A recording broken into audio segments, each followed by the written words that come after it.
Hi, I'm going to take you on a quick tour of the Health in the Investments Tracking Tool, our submission in the Social Detriments of Health Innovation Challenge. When we first thought about this challenge, we began to read a little bit more about the users and the challenges they were facing. And so whether they were federal, state, or local health officials, whether it was sort of those working in hospitals or health policy researchers, a story that we kept hearing was that they had limited resources available to them. And so there was a challenge to figure out sort of how to most efficiently apply those limited resources to have the maximum impact. And so what we wanted to do was put together a product that would help those doing that work target their efforts more efficiently so they can have a strong return on their innovation investments. And so what we developed is called the Health Investments Tracking Tool, the HITT. And the concept is that what we're going to use is that by using the social detriments of health, we're going to look at different sort of health outcomes and different sort of drivers of those outcomes and be looking across the country to find outliers. We're looking for counties that are overperforming expectations and those that are underperforming expectations.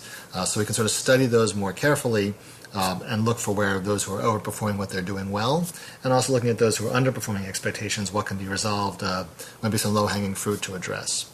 It's also sort of helpful if we're going to be doing potential like testing new innovations, we can put together peer groups for those tests.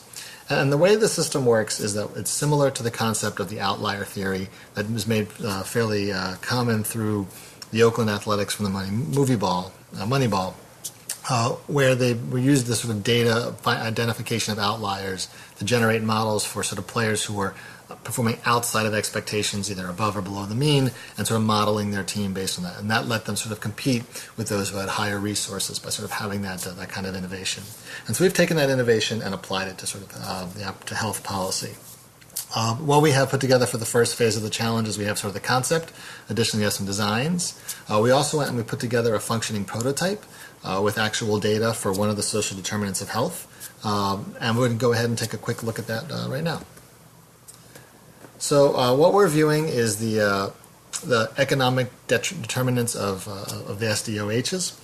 And in the system, in the prototype, you're able to sort of make adjustments of two sort of axes. On one axis is the health indicator.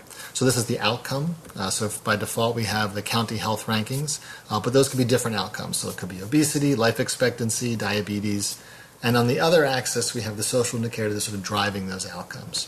So whether it's poverty rate or unemployment rate or education, these are what's going to sort of drive the health outcome. And what we're looking for is comparisons that sort of make sense. So we would expect, for example, where there's areas of lower education, might be higher incidence of diabetes, or there's higher instances of poverty, might be higher rates of obesity. So some of these comparisons are going to be expected and some will be surprising.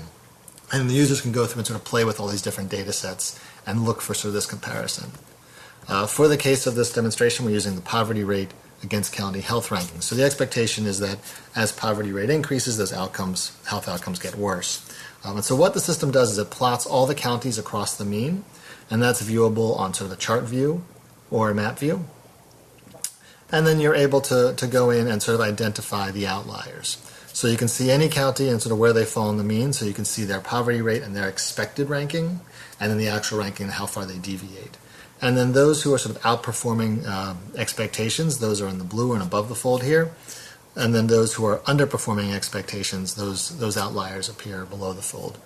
You can also sort of over on the right scroll through any of the outliers, whether those are overperforming or underperforming, to sort of identify who you want to be looking at. It's still a lot of data, so there's some filtering built in, so you could filter by region or population size, or in this case we could say just show us all the counties by Texas. You can also adjust the outlier threshold, so that's going to change like how far from the mean something is, determining it's going to be an outlier. And so as you go through different data sets, you're looking for these sort of outliers you want to be studying more closely. Maybe you want to find those who are right on the mean for a control group, but you're putting together those counties who you want to then look at more in-depthly, and you can just check those boxes as you go through and look at different data pieces, and it sort of adds those to your shopping cart. So it's building your list of counties that you're going to want to be studying, and you can export that later. So then you can take that list of counties, you can look sort of what's doing well, what's not working, and do the work that all these health officials do, but do it in a more targeted, more efficient way. So they're really kind of maximizing those limited resources that they have. So that's the phase one version of the product.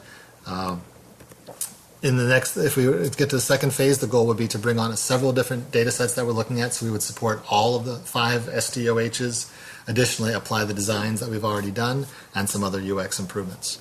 So thank you for your time and your consideration.